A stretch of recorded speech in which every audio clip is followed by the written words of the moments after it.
ত্রয়োদশ জাতীয় সংসদ নির্বাচনের সব প্রস্তুতি ডিসেম্বরের মধ্যে সম্পন্ন করার নির্দেশ দিয়েছেন প্রধান উপদেষ্টা ডক্টর মোহাম্মদ ইউনূস। বুধবার স্বরাষ্ট্র উপদেষ্টা, জাতীয় নিরাপত্তা বিষয়ক উপদেষ্টা ও আইনশৃঙ্খলা বাহিনীর প্রধানদের সঙ্গে বৈঠকে তিনি এসব নির্দেশনা দেন। রাত ৮টায় রাজধানীর বেইলি রোডের ফরেন সার্ভিস একাডেমিতে প্রেস ব্রিফিং করে এসব কথা জানান প্রধান উপদেষ্টার প্রেস সচিব শফিকুল আলম। সংস্কার সহ সব প্রস্তুতি শেষ হলে রমজানের আগেই নির্বাচন হতে পারে বলে জানিয়েছেন তিনি।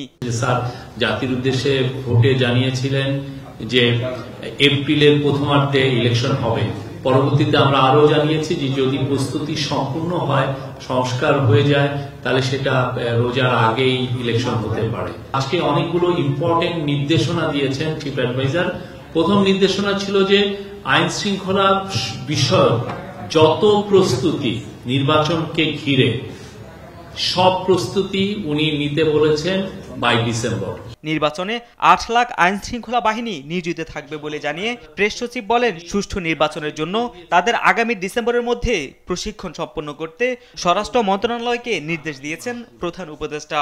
18 থেকে 33 বছর বয়সী ভোটারদের আলাদা বুথ রাখা যায় কিনা সে বিষয়ে বৈঠকে আলোচনা হয়েছে বলে জানান শফিকুল আলম। ৮ লক্ষর মতো আইন শৃঙ্খলা বাহিনীর মেম্বাররা ইলেকশন ডিউটিতে থাকবেন।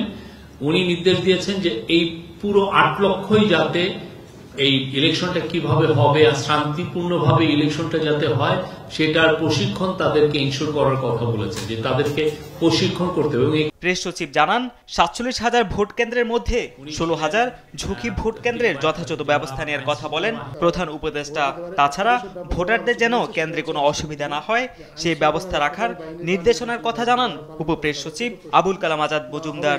অনেক ভোটার আছেন যারা নতুন ভোটার, এর আগে কখনো ভোট দেননি, তারা কিভাবে ভোট দিবেন এটা যাতে তারা আগে থেকেই জানতে পারেন, ভোটারদের প্রশিক্ষণের বিষয়টাও আজকে আলোচিত হয়েছে।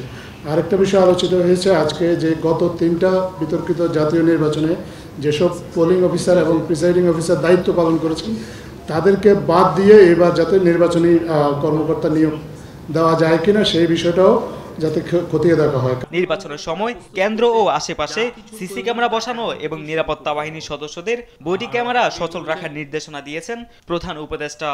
নির্বাচনের জন্য পর্যাপ্ত লোকবল আছে কিনা। তারেক মাহমুদ সুজন, দেশ টিভি, ঢাকা।